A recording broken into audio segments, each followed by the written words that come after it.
I'm Mark Bedard. I'm the adapter of the Cocoanuts. I'm also in the production playing Mr. Hammer, which is the Groucho Marx role.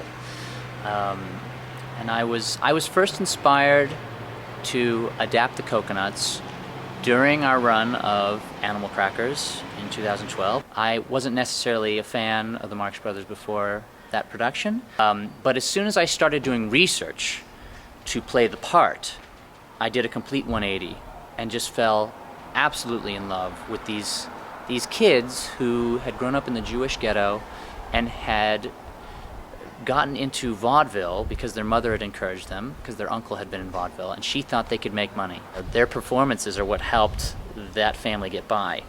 And their mom would be in the wings sometimes when they're engaging in anarchy going, "Remember the mortgage," and things like that. So, and all of a sudden their anarchy and their childlike behavior made so much sense when you look at these kids who didn't really get a childhood. They had to work, they had to perform in front of vaudeville audiences, which are maybe the toughest audience you can imagine, in some of the worst theaters and worst places you can imagine. And they learned how to be funny for those audiences.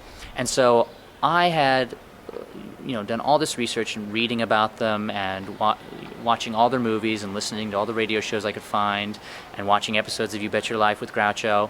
I'd gained such an interest in them that I wanted to look at another piece of their work while I was doing Animal Crackers, and I knew that the Cocoanuts had come before Animal Crackers.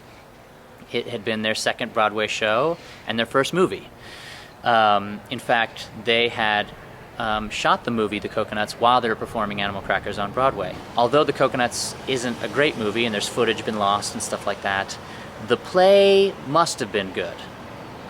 It must have been a Broadway hit. And so I became really interested in learning about it. And so I ordered a script of it. And when I received it, I saw all this material, including scenes and songs that weren't in the movie. And I became really excited about, we could bring this material back to an audience, to audiences, and have them see it again. I had two really great advantages in adapting the play. I had the whole Marx Brothers body of work that I could look at and assess and analyze and really gauge when they were really successful and when they weren't as successful, and take those elements, take the good elements and remove the bad. So I could look at the fact that their two best movies, or their two highest grossing movies, were Night at the Opera and Day at the Races, which are centered around a love story. And I saw that there was a love story in the Cocoanuts. So that's one of the things I could tweak and restructure all the same vaudeville material and all the same Irving Berlin songs and make it a storybook musical. And that leads me to the second advantage I had, which is I could look at what we know about musical theater now. When they first did the Cocoanuts on Broadway in 1925, it was a vaudeville musical. And musicals were just starting out around that time, and musicals have evolved since then, and I believe they've become better and better. And musicals at their best are really cohesive pieces.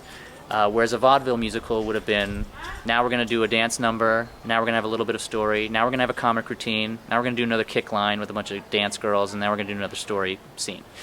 But great musicals have all those things of a piece, of one unit. They're all story driven. So I could look at that as well and take the Cocoanuts and try to restructure it to make it less like a vaudeville musical and more like a storybook musical. So using those two things, that's kind of how I've come up with this adaptation of the Cocoanuts. One of the most influential things I read about Groucho Marx, the real Groucho Marx, is that he had always wanted to be a writer, but he was a performer. And so he thought the happy marriage of those two things was he could ad-lib. That was his way he could write new material while he was performing in vaudeville and in sketches and things like that. And so he said the first time he ever tried ad-libbing, it went incredibly well. The audience really laughed. It ruined the rest of the scene, and Chico was so mad at him, but he was hooked. And from then on, he made it his goal to try at least one new joke every performance. And that really influenced me. And that really goes to the heart of what I think is the difference between the Marx Brothers on film and on stage. when you read accounts of the Marx Brothers on stage, people say there was no comparison. They were so crazy on stage and so funny. And the film tries to capture that, but it can't capture the one element that really made them what they were, which was anything could happen in a stage production. Whereas on film, we know what happens. You can go back and watch it over and over again and still love it, but nothing new is going to happen. So with that in mind, I thought if we're going to do stage productions of the Marx Brothers, it has to include that element. So I also try to add at least, I think, like 4 new jokes every show, on top of anything that might come to my head in the moment, any ad-libs I might say off the cuff, or improvisations that might happen with the audience. And that way we ensure that no 2 performances are ever alike.